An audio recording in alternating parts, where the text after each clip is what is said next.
No, this episode uses strong language, and I can't really cut it out without cheapening the overall episode.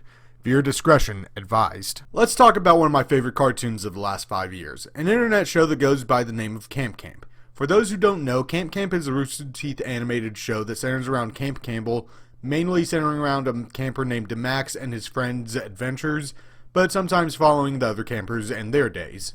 Now, Roosterteeth is widely known because of their other two shows by the name of Red vs. Blue and Ruby. However, I don't personally think they're as good as Camp. And normally I'd say that this is a topic for another review to be made later down the line, but I wanted to talk about Camp for reviews already. I will be returning to the series later, but that won't be until closer to summer. This is a show that takes place at a summer camp after all. With that being said, let's start this off. This episode starts off with probably the best way to start any Christmas episode. A single snowflake making its way into the view of the main character. What the fuck? Yes, it's snowing in the Sleepy Peaks area, and it seems that the children are stuck inside the mess hall where it's probably warmer. Gwen explains why there's snow, and David asks where Nikki is. Look! Something's coming down the chimney that's always been there! I want to point out that this is a very clever show, and the humor is some of the best I have ever seen. No joke, this is one of the funniest shows I have ever seen. It's a miracle! It's just like the happiest, snowiest, most magical holiday of the year. Parents' Day! Also, they have a knack for building upon previous jokes from other episodes that could be seasons apart. Where'd it go? Bring it back! Oh, I don't know how. This is kind of why I'm here. The things that he can do. They're a natural! Like the milk in the newspaper thing? He made his brother disappear! So, Nikki convinces David to pretend it's Christmas with a joke that I don't want to spoil, and Gwen tells David that they have a lot of work to do. Max makes an offhand comment about how apathetic he is unless there's presents, making David run to get everyone something, and I shall prepare a Christmas goose. We get more funny jokes from Max and Neil before. What's so great? What's so great? I can't believe the time is here.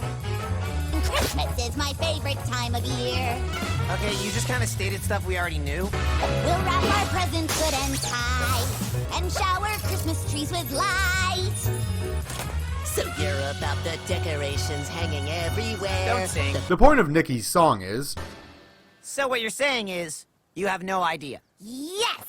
I want to talk about something else that this episode does really well, and that's the facial animations for the characters. Take a look at Max when Nikki shoves a stocking in his mouth. That just screams hate, and the joke they follow up on makes it even funnier. Ugh, have these been worn before? I think there's a dreidel in my throat. Now we see David shopping for presents, trying to make the perfect Christmas for the campers. A BB gun? I bet Max would love this. Going back to the camp, we see some of the other campers just having fun, and Aaron saves Neil from choking. Oh, thank God. Neil, quit being gross. You're missing all the Christmas. All I see is, Jesus Christ. Preston shows up and he's putting on a show about the nativity scene, which is being built by Dolph. Now, there is something I should bring up, and that's each character at Camp Campbell has a different thing that is their defining character trait. Nikki likes adventure, Neil likes science, and Max hates everything. All the campers have their one trait, but that isn't what fully defines them. Each character has at least one episode centering around them, and that episode usually gives them a lot of development. We see David getting a tree, which goes about as well as you would expect. Hooray! Christmas miracle!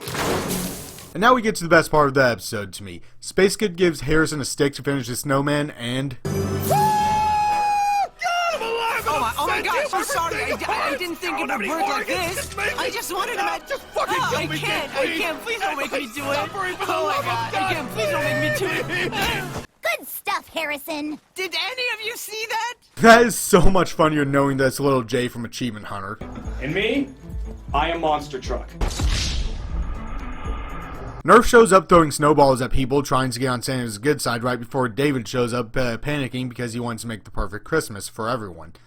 Nikki then tells him that she doesn't think that they need all of that stuff, which confuses the camp. What the fuck? So, Space Kid gives Gwen a present. I wanted to say thanks for working so hard all the time. Huh? Merry Christmas. This is what Nikki loves about Christmas. It's not about giving presents or being nice because you're being watched.